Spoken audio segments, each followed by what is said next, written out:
आखिर क्या हुआ जब अचानक अयोध्या में प्रकट हुए साक्षात विभीषण और कलयुग में ऐसा चमत्कार देखकर सबके होश उड़ गए। प्राण प्रतिष्ठा से पूर्व अयोध्या में कई बड़े चमत्कार हो चुके हैं, जिसमें गिद्धों का दिखना, भालुओं का दिखना और जमीन में से मां सरयू नदी का प्रकट होना शामिल है। लेकिन इस चमत्कार को अभी तक का सबसे बड़ा चमत्कार कहा जा रहा है, जिसके पीछे की सच्चाई जानकर आपके पैरों तले जमीन खिसक जाएगी। आखिर क्या है सच्चाई? क्या सच में लंका के राजा विभीषण अपने मित्र राम लल्ला से मिलने पहुंचे हैं? और क्या विभीषण आज भी जीवित है? ऐसे कई रहस्यों से पर्दा उठाने वाले हैं आज की इसी वीडियो में। लेकिन आगे बढ़ने से पहले अगर आप एक सच्चे सनातनी हैं और श्री राम को अपना आराध्य मानते हैं तो इस वीडियो को लाइक करके कमेंट बॉक्स में जय श्री राम जरूर लिखें। अयोध्या में राम मंदिर की प्राण प्रतिष्ठा की तैयारी जोर शोर से चल रही है। 22 जनवरी को राम लल्ला को गर्भगृह में स्थापित किया जाएगा। सभी राम भक्त को इस दिन का लंबे समय से इंतजार था, लेकिन जिसका इंतजार हम लोग वर्षों से करते आए हैं, अब उसका समय आ चुका है। हम काफी दिनों से इंतजार कर रहे थे राम मंदिर के बनने का, और राम मंदिर का निर्माण कार्य पूरा हो चुका है। राम लल्ला की प्राण प्रतिष्ठा के लिए अयोध्या की नगरी में राम मंदिर को बेहद खूबसूरत सजाया जा रहा है। अयोध्या में 22 जनवरी से लेकर 25 मार्च तक कई खास कार्यक्रमों का आयोजन किया जाएगा। इस बीच मंदिर के गर्भगृह के निर्माण का काम 24 घंटे चल रहा है। आपको बता दें कि यह दिन हम सभी भारतवासियों के लिए बहुत ही खास दिन होने वाला है, क्योंकि मूर्ति की प्राण प्रतिष्ठा के बिना भगवान का पूजन अधूरा माना जाता है। लेकिन इन्हीं बीच जब इसकी तैयारियां जोरों शोरों से चल रही हैं और कुछ ऐसे चमत्कार हो रहे हैं जो आज से पहले कभी नहीं हुए हैं। आगे वीडियो में जानेंगे कि आखिर विभीषण राम मंदिर में प्रकट कैसे हुए। लेकिन उससे पहले इतने बड़े चमत्कार के लिए आप लोग कमेंट बॉक्स में जय श्री राम लिखकर चैनल को भी सब्सक्राइब जरूर कर लीजिए।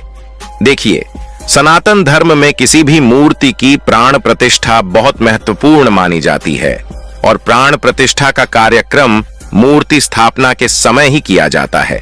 दोस्तों, यह एक ऐसी विधि है जिससे मूर्ति में मंत्रों द्वारा प्राण दिया जाता है।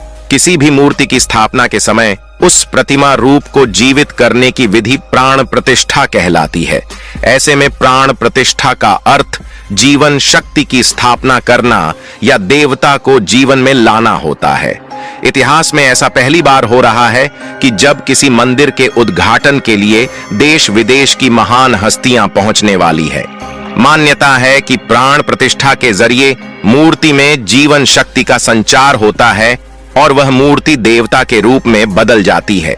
यानी कि अब साक्षात प्रभु श्री राम अयोध्या राम मंदिर में निवास करने वाले हैं, और जब स्वयं प्रभु एक बार पुनः अयोध्या आ रहे हैं तो उनके प्रिय मित्र व भक्त विभीषण कैसे पीछे रह सकते हैं। जब राम ने रावण का वध किया था तो उसे समय विभीषण का काफी ज्यादा योगदान रहा है, क्योंकि अगर विभीषण का योगदान राम के साथ ना होता तो रावण का वध करना काफी मुश्किल था।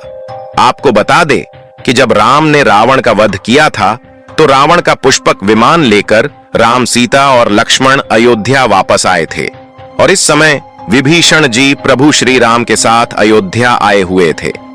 जब विभीषण जी राम के साथ अयोध्या आए हुए थे तो कई दिनों तक अयोध्या में ही वास करते थे। एक प्रकार से देखा जाए तो विभीषण श्री राम के भक्त हुआ करते थे। इसके बाद उन्होंने लंका का राज सिंहासन संभाला और लंका के राजा बन गए। यानी प्रभु श्री राम की भक्ति उनके लिए बहुत भाग्यशाली साबित हुई है, क्योंकि जो राम की शरण में आ जाता है उसका उद्धार निश्चित है। लेकिन क्या विभीषण आज भी जिंदा है? इसका जवाब आपको आगे की वीडियो देखकर पता चलेगा।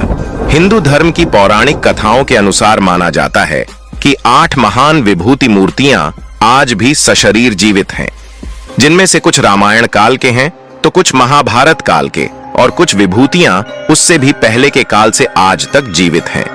पौराणिक मान्यता के अनुसार विभीषण, अश्वत्थामा बलि, वेदव्यास हनुमान जी, कृपाचार्य भगवान परशुराम और मार्कंडेय ऋषि चिरंजीवियों में शामिल है। चिरंजीवी का अर्थ होता है जो सृष्टि के अंत तक जीवित रहे और जिसकी उम्र भी न बढ़े, और विभीषण भी इन्हीं चिरंजीवियों में से एक है जो आज भी इस धरती पर मौजूद है और अनंत काल तक जीवित रहेंगे। लेकिन यह वरदान आखिर उन्हें किसने दिया, यह बड़ा जानने का विषय है, क्योंकि आज के समय में सभी भक्तगण इसके बारे में जानने की इच्छा रखते हैं। भगवान राम के अनन्य भक्त भी भीषण बाल्यकाल से ही धर्मपरायण रहे हैं। वह अपने बड़े भाई रावण के धर्म विरुद्ध कार्यों का विरोध भी करते थे। विभीषण ने लंका युद्ध में भी धर्म का पालन करते हुए भगवान राम का साथ दिया था और इसीलिए प्रभु श्री राम ने उन्हें सृष्टि के अंत तक अजर अमर रहने का वरदान दिया। जब कलयुग का अंत होगा उस समय भगवान विष्णु एक बार फिर से अवतार लेंगे जिसका नाम कल्कि होगा। तब ये 8 चिरंजीवी भगवान कल्कि का साथ देंगे और फिर से सतयुग की स्थापना करेंगे। इसका मतलब यही निकलता है कि विभीषण आज भी जीवित है, लेकिन आखिर प्राण प्रतिष्ठा से पहले उन्हें राम मंदिर में कब और कैसे देखा गया। आगे वीडियो में जो घटना हम आपको बताने वाले उसे सुनकर आपके होश उड़ जाएंगे। यह घटना है 11 जनवरी रात्रि 12 बजे की। रोजाना की तरह सभी मजदूर राम मंदिर के गर्भगृह का कार्य करके अपने तंबू में विश्राम कर रहे थे। तभी मजदूरों को मंदिर के अंदर से प्रभु श्री राम के नाम जाप की ध्वनि सुनाई दी और इस समय किसी भी अन्य व्यक्ति को रात्रि के समय राम मंदिर में घुसने की भी अनुमति नहीं है। तब उन्हें ऐसा लगा कि शायद किसी आसपास के मंदिर द्वारा उन्हें ध्वनि सुनाई दे रही होगी। यह सोचकर सभी मजदूर रात्रि में वापस सो गए, लेकिन सुभाष नाम के एक मजदूर को लगातार यह बात खटक रही थी। उसे वह आवाज राम मंदिर से ही आती प्रतीत हो रही थी, तो उसके मन में जानने की उत्सुकता हुई कि रात के समय राम मंदिर के आसपास राम नाम का जाप कौन कर रहा है। इसलिए उसने अपने साथियों को उठाना चाहा, लेकिन सभी गहरी नींद में थे। तब सुभाष अकेले ही राम मंदिर परिसर में पहुंचा। वे काफी महीनों से राम मंदिर के निर्माण कार्य का हिस्सा थे, इसलिए उन्हें राम मंदिर का एक एक दरवाजा और एक एक कोना अच्छी तरह से मालूम था। जब उसने राम मंदिर के गर्भगृह में झांक कर देखा तो वहां पर एक बहुत ही दिव्य पुरुष था, जिनके अंदर से काफी तेज प्रकट हो रहा था। वे अपने हाथों में माला लिए राम नाम का जाप कर रहे थे। ऐसा लग रहा था मानो वे काफी दिव्य पुरुष हों और किसी पौराणिक समय से आए हों। उनके बैठने का तरीका और उनका अंदाज राजाओं की तरह मालूम पड़ रहा था। सुभाष यह नजारा देखकर हैरान रह गया। इसके बाद सुभाष अपने साथी मजदूरों के पास गया और उन्हें यह सारी सच्चाई बताई। और जब सब मिलकर राम मंदिर के गर्भगृह तक पहुंचे तो सभी के होश उड़ गए, क्योंकि वह दिव्य व्यक्ति वहां से गायब हो चुका था और रात्रि का समय चल रहा था। इसलिए सभी लोग सुभाष की बातों को भ्रम समझ रहे थे और कोई भी उसकी बात को मानने को तैयार नहीं था। लेकिन सुभाष जानता था उसने जो देखा है वह बहुत बड़ा चमत्कार है। लेकिन उसके मन में एक ही सवाल था कि रात्रि 12 बजे राम मंदिर में राम नाम का जाप करते हुए वह दिव्य पुरुष आखिर कौन था, क्योंकि आज के समय में किसी भी पुरुष के अंदर इतना तेज नहीं हो सकता है जितना उस पुरुष के अंदर था। इसलिए उनका संबंध पौराणिक काल से ही हो सकता है। और अगर रामायण काल की बात करें तो 2 ही महापुरुष हैं जिनके होने का दावा आज भी कलयुग में कहा जाता है। पहले की बात करें तो हनुमान जी हो सकते हैं और दूसरे की बात करें तो विभीषण जी। लेकिन पूरी संभावना यही है कि सुभाष ने राम मंदिर में रात्रि के समय जिस महापुरुष को देखा था वह राजा विभीषण हो सकते हैं, क्योंकि उनके आज भी धरती पर जीवित होने का दावा किया जाता है और ये 8 चिरंजीवी में से एक है। अब जब कलयुग में राम मंदिर की प्राण प्रतिष्ठा का समय आ गया है तो वहां पर कई दिव्य चमत्कार देखने को मिल रहे हैं, जहां कई दिव्य शक्तियां भी राम भगवान के स्वागत के लिए अयोध्या पहुंच रही हैं। राम मंदिर के प्राण प्रतिष्ठा की तैयारी अब अंतिम चरण में है। इस बीच एक ओर जहां श्री राम जन्मभूमि तीर्थ क्षेत्र लगातार तैयारी की जानकारी साझा कर रहा है, वहीं राम मंदिर के इस महायज्ञ में देश का हर राम भक्त अपनी आहुति अर्पित कर रहा है। आने वाली 22 तारीख को शुभ मौके पर कई संत महात्मा और जिन भक्तों ने राम मंदिर के लिए संघर्ष किया वो सभी अयोध्या पहुंचेंगे।